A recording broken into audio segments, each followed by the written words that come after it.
What inspired you to get into modelling? Like the hair oil beef. Can you elaborate on your choice not to drink? Ooh, do I say this? Your deal breakers in a relationship. How to get onto the property ladder. And I'm back. First of all, thank you to everyone who's already subscribed. I think I've got 160 subscribers. I hope it's not gone down by the time this video goes out. So please do subscribe. It really, really does mean a lot. I'm trying something completely new and outside of my comfort zone. So I do really appreciate all the support that you guys are giving. Q&A, let's go. Okay, let's go. So I gave everyone a chance to ask me questions on my TikTok and my Instagram, which I linked here and here. How did I get into property? How to get onto the property ladder? Advice for a beginner in property, would you flip and sell or buy to let? I had loads and loads of questions in regards to me being a property owner. I thought I'd answer that in like one kind of question. So just to recap, I currently have 2 properties. I bought my first one when I was 23 years old, and I bought my second around the age of 25. So yeah, that was last year. So the first one was pretty simple. So I actually bought that house on a residential mortgage. So those that don't know, you can either get like a residential mortgage or a buy-to-let mortgage. So a residential is one where you're going to live in the property. A buy-to-let is one where you'd essentially buy it with the purpose of renting it out. I bought it as a residential as I was currently working in Leicester at the time, and I thought I would live in there, but then I got a job in London and then I had to move across. Typically, you find a residential mortgage to have 5 to 10% deposit requirements. So for example, if a house costs £150,000, you'd put down anywhere between £7,500 or £15,000 as a deposit.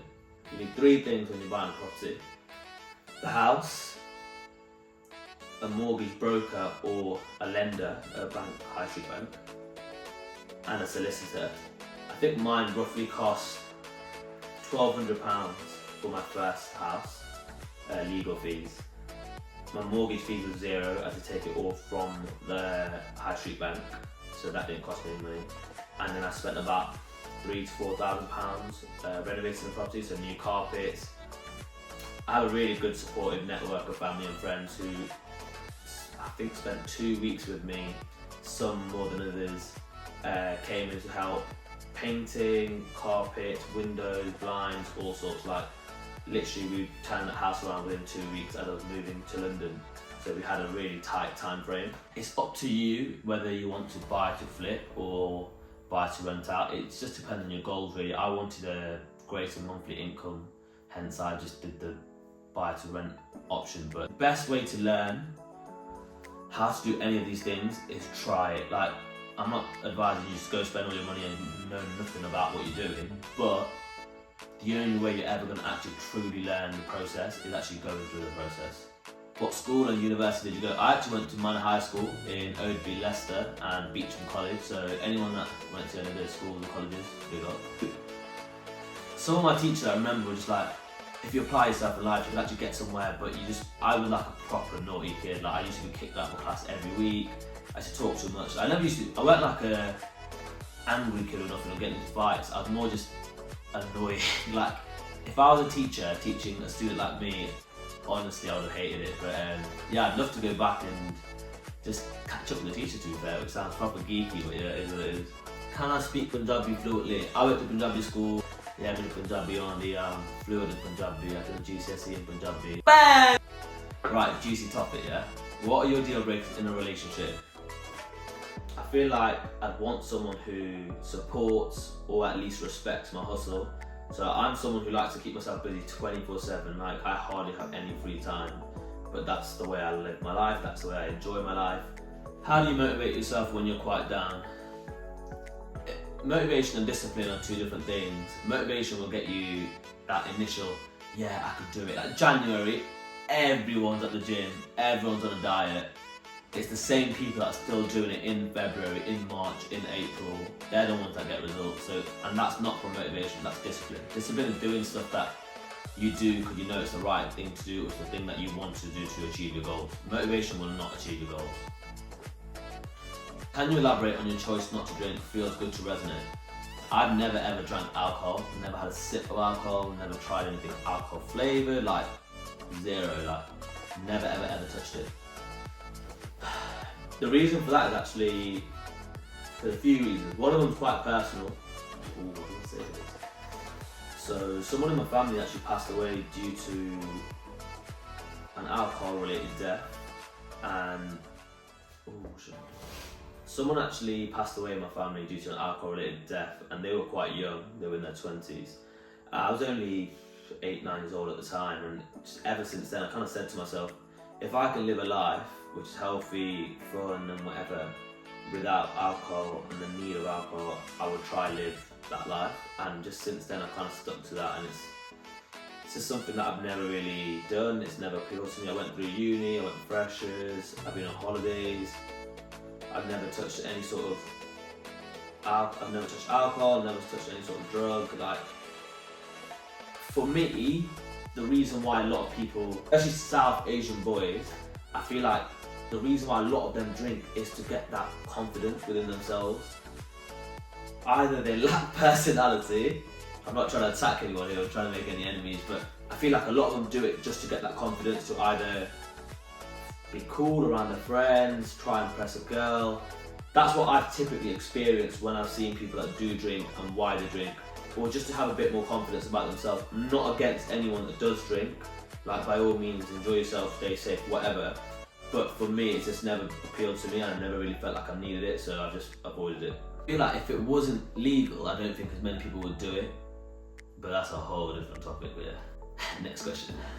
How do I balance work and social life? How did my journey in modelling and content creation begin?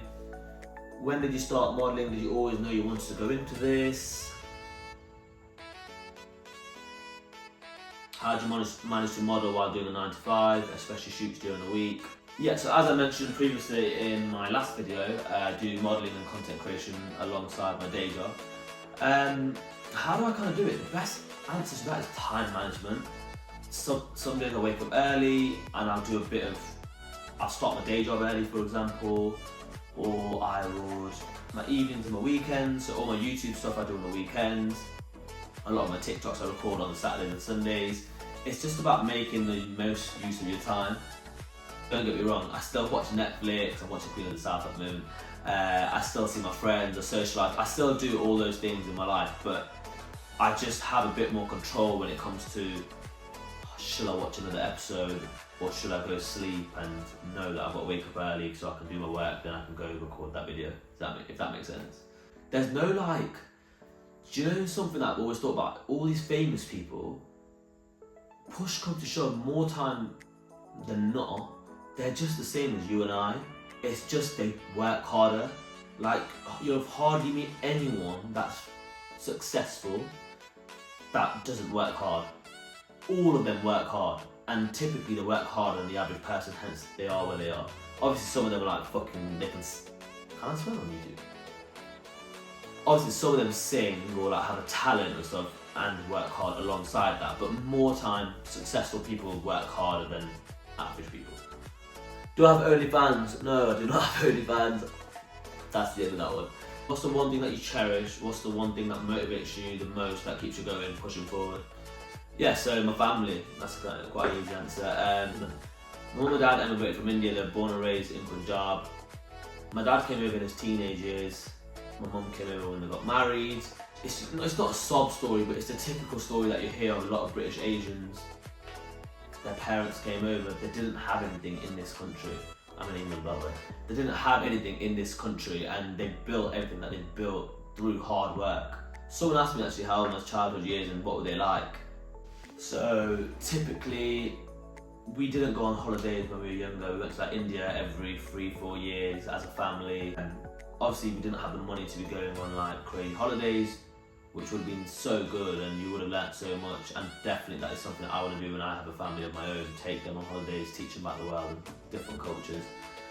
But yeah, just because of how much my parents gave up to support us, and me and my siblings, and how much they've given to us to give us this opportunity, I feel like that's the biggest thing that motivates me, and I really want to, yeah, it's going to sound crazy, but yeah, just do I'm proud of it. I'm glad I even put that in there because I feel that's very cringe. This question made me laugh. The hair oil business seems to be quite a lucrative one. What made you get into it, and what is your USP to go get yours? So those that didn't know, I own a hair and beard oil company called Inzo London. Easy answer to the USP to go get ours. Ours is fragrance based, so a lot of competitors use smells like your mango or cinnamon or I've seen lavender and these kind of fragrances. And the reason why we went with ours and the reason why we set ours up was I don't want to go out smelling like these scents. I want to go out smelling like aftershave or high-end fragrances. So we essentially invented our own fragrance-infused oil, so you can put it in your hair, put it in your beard. So I wear mine in my beard and I wear it whenever I go out. I literally don't hardly ever wear fragrance anymore as an aftershave because the fragrance from a beard oil is strong enough for me. If you do want to check it out, it's www.inzoldn.com. Any questions, drop them a message on Instagram, inzoldn. It's me, so it'll be me replying to you. And someone also asked about the hair oil beef that goes on. So I don't know how much I want to get involved in this, but I also did promise that I will be quite transparent on here on YouTube, so I will also share some stuff. So some of you will know, some of you won't know, but basically me and my friend set up a company, the Fragrance Hair and Beard Oil Company, and we launched it in November 2020. Basically though, yeah, when we launched ours, certain hair oil company brands, I'm not going to name names, certain hair oil companies took offence, and people were like, and I saw stuff like, oh, copycat brands, where's your originality, where's your creativity? And I've never really addressed that, just because I thought it might look unprofessional, it might come across negative, so I thought it's not worth it, I'm not going to address that. But I feel like I want to say something on it. Oiling your hair is something that has existed for many, many years. Before I was born, before anyone else watching this was born, it's a very old, traditional thing to do. I feel like people have felt like they own this market. They're not allowing anyone else to enter this market. For example, we have a bottle shape which we wanted to dispense it with a pump, right? We found one. That bottle, anyone can go out and buy. No one owns a trademark on the bottle of my hair and beard oil brand. People may be like, you're stupid to be sharing this on YouTube and stuff, but I'm honestly not, because I believe in my product enough, I'm happy to share that. If you want to go out and use that same bottle, crack on. But some people feel like they own this design of the bottle.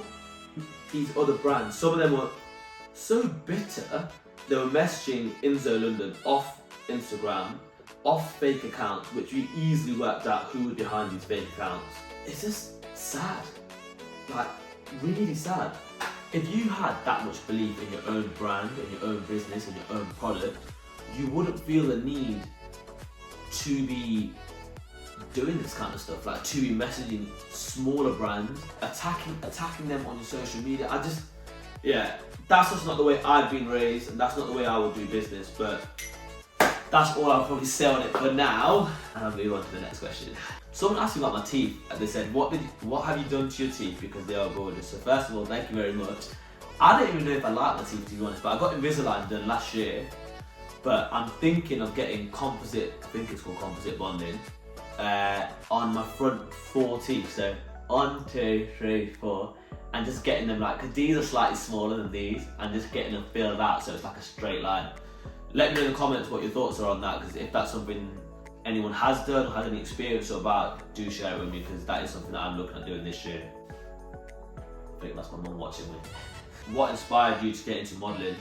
So basically, I went blonde in the summer of 2019, so in that first lockdown, I dyed my hair blonde, and it was just off the back of that, people were like, oh, you should try modelling, that look really suits you, or whatever. Got signed to an agency shortly after, I think it was like October, November time, 2019. And then the reason why I kind of continued it is, there are a few South Asian creatives that already do modelling and are in the public eye and stuff, but I don't feel like there's enough. I don't feel like there's enough South Asian representation. We all buy these clothes, we all buy into a lot of these brands, yet we're never represented by these brands. And I'd obviously love the chance to be one of the people, even if I don't ever achieve the goals that I want to achieve, it may inspire the next generation, it might inspire somebody else to think, oh, if he can do it, I might give it a go, do you know what I mean? And just the idea of South Asians to be represented more in creative industries would be something that would be proper sick, and I think it might motivate a lot of other people to kind of start looking into that kind of field, because typically we're your doctors, we're your lawyers, we're your accountants. That's typically the pathways a lot of South Asians get pushed down by our parents or end up going down. But I end up really enjoying modelling, content creation and stuff, so yeah, hence I'm on YouTube. How did I get into banking? I'm planning to do something financy at university. So, quick background on me. I did mathematics, business studies and accounting at A-levels. I studied banking and finance at University of Leicester. I knew kind of where my strengths lay at that age, and I always knew I kind of wanted to end up in banking, in the field. So I actually joined the finance grad scheme. I did the finance grad scheme. I actually applied for loads of internships when I was in my second year of university, and I was successful enough to get a finance internship at a bank in London. I went on like a 11-week summer internship. So just to put it into perspective, there was 8,000 applicants for 80 intern roles. Out of the 80 interns, 8 were finance interns, and out of the 8 finance interns, 4 got grad scheme offers. I was fortunate enough to pass my internship interview. I was fortunate enough to pass the internship and get offered a finance grad scheme. So I did a finance grad scheme for 2 years. It was a 3-year scheme where you study an accounting qualification alongside your rotations.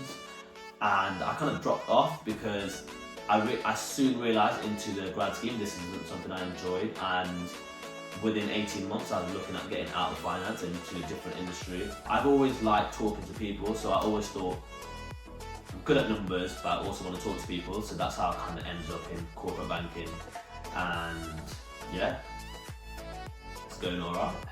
It's very normal to not know what you want to study at university. It's very normal not to know what you want to do for the rest of your life at the age of 16, 18, 21, even 25. It's very normal, and what people assume is those that are in them jobs at the moment knew they always either wanted to do it or know they always want to do it going forward. It's not the case. I know so many people work in banking that don't want to be a banker. I know so many accountants that don't want to be an accountant, but don't let your current role or your current subject define the rest of your career. The best advice I can give people is try as many different things.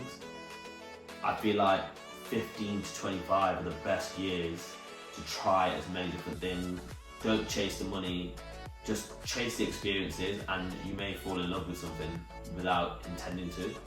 Just in regards to dating, yeah, I feel like because this generation has been brought up on social media and you're so connected to the whole world, dating in this generation has become a lot more difficult because you see so many different other people. I feel like people are always constantly comparing either themselves or other people, and people always forget social media is a way of showing highlights of someone's life. It's not necessarily a true reflection of their day-to-day or a true reflection of their personality. Obviously, I'm different. No, I'm joking. And someone also asked me my opinion on dating apps. I don't have a problem with the idea of dating apps. I'm not on any dating apps, especially in COVID. Like, where do people meet? I genuinely am baffled at where people meet new people nowadays. If it's not social media or these apps or whatever, I think people really struggle. Right, I hope I've answered a lot of your questions. I'm sorry if I have offended anyone in any of those questions.